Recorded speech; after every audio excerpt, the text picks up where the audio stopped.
لیے وقتی طور پر کفریہ کلمہ کہنا بھی جائز ہے۔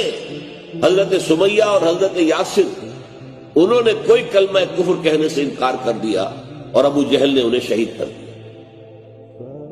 حضرت سمیہ کو برہنہ کیا ہے بیٹے کے سامنے، بیٹا عمار اسے ایک ستون کے ساتھ باندھا ہوا ہے کہ سامنے ماں کو برہنہ۔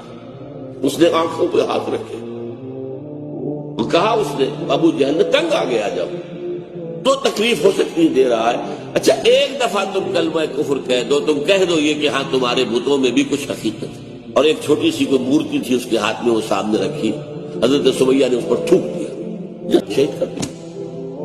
حضرت یاسر ان سے بھی یہی کہا، ایک دفعہ بھی کہہ دو تو میں چھوڑ دوں گا نہیں۔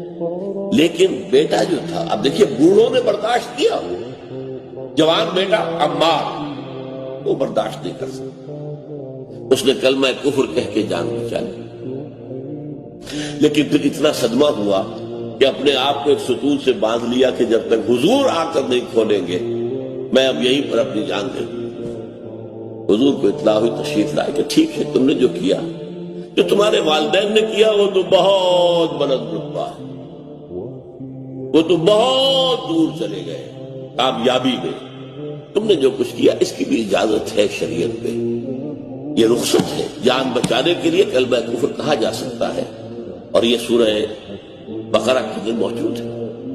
دل ایمان پر جمع رہے لیکن صرف جان بچانے کے لیے کلمہ کفر کہہ دیا جائے تو اجازت ہے۔